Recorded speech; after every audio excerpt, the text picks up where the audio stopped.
Short stories வரிசையில் இன்றைக்கி கிருஷ்ணரோட போதனை பார்க்கலாமா? ஹாய், நான் உங்கள் பத்மஜா. இன்றைக்கி ஒரு குட்டி கதை பார்க்கலாம். கிருஷ்ணர் போதனைகளில் இருந்து ஒரு குட்டி கதை இது. ஓகே, ஸோ ஒரு பெண் பகவான் ஸ்ரீ கிருஷ்ணர் மீது மிகுந்த பக்தி வைத்திருந்தார். ஒரு நாள் துவாரகை சென்ற அவள், கிருஷ்ணரே, உன் ஆணைப்படி நடந்து கொள்வதை விட எனக்கு வேறு எந்த மகிழ்ச்சியும் இல்லை. உனக்கு நான் என்ன செய்ய வேண்டும் சொல் என்றாள்.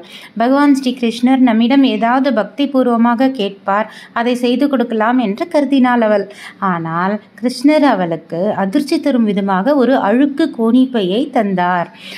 நான் போகும் இடமெல்லாம் இந்த பையை தூக்கி கொண்டு வந்தால் போதும் என்றார் பகவான் ஸ்ரீ கிருஷ்ணர்.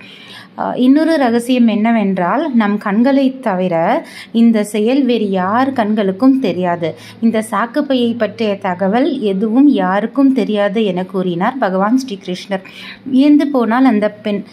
பக்தி பூர்வமாக ஏதாவது சொல்வார் என்று நினைத்தாள். ஆனால் இந்த அழுக்கு கோணிப்பையை சுமந்து கொண்டு வாருங்கள் என்று சொன்னார் பகவான் ஸ்ரீ கிருஷ்ணர்.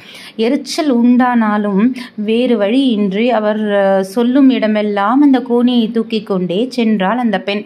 பல முறை அவள் சலித்து கொண்டே தூக்கி சென்றார். இருப்பினும் பகவான் ஸ்ரீ கிருஷ்ணர் எதுவும் சொல்லவில்லை அந்த பெண்ணை. ஆனால் அவள் உண்மையாகவே சுமப்பதற்கு சிரமப்பட்ட நேரங்களில் எல்லாம் பகவான் ஸ்ரீ கிருஷ்ணர் ஒரு கை கொடுத்து உதவி செய்தார். ஒரு நாள், நீ சுமந்தது போதும், இந்த பையை கீழே இறக்கி வைப்பேனே என்று சொன்னார் பகவான் ஸ்ரீ கிருஷ்ணர். இந்த கோணிப்பையில் என்னதான் இருக்கின்றது என்று திறந்து பார்ப்போமா என்று புன்முறுவல் செய்தார். உடனே முடிச்சு தானே விழுந்தது. கோணி மூட்டை பையும் தானாகவே திறந்தது.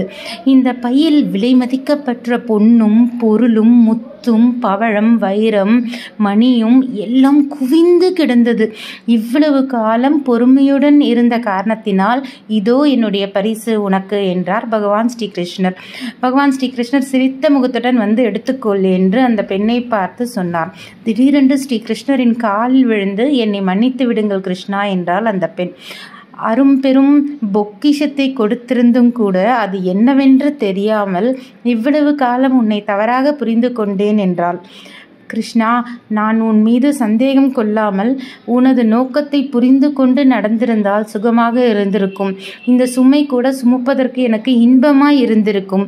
புலம்பி வருந்திருக்கப்பட மாட்டேன் என்று கண்ணீர் தழும்ப அழுதாள். அப்போதும் கூட அமைதியாக புன்னகை செய்தார் பகவான் ஸ்ரீ கிருஷ்ணர். இறைவன் ஒவ்வொரு மனிதருக்கும் உரியவற்றை மிக கவனமாகவும் அன்புடனும் பிரத்யேகமாக உருவாக்கி அவர்களிடமே கொடுக்கிறான். அதை ஒரு சுமையாக நினைப்பதும் பொக்கிஷமாக பார்ப்பதும் நம்மிடம்தான் இருக்கிறது. யார் எவ்வளவு சுமையை சுமக்க முடியும் என்று படைத்தவனுக்கு தான் தெரியும். எனவே நம்மால் சுமக்க முடிந்தளவு சுமையை மட்டுமே கடவுள் நமக்கு தருகிறார். அது மட்டுமல்ல, அந்த சுமையை சுமப்பதற்கு தன் கை கொடுத்தும் நமக்கு உதவி செய்கிறார் கடவுள். இறைவனை நம்புங்கள், சுமைகள் எல்லாம் சுகமாக தெரியும், அதுவே பொக்கிஷமாக மாறும். Thank you for listening my story. என் சேனல் பிடிச்சிருந்ததுன்னா கண்டிப்பாக என் சேனலுக்கு சப்ஸ்கிரைப் பண்ணுங்கள். Thank you so much. பாய்.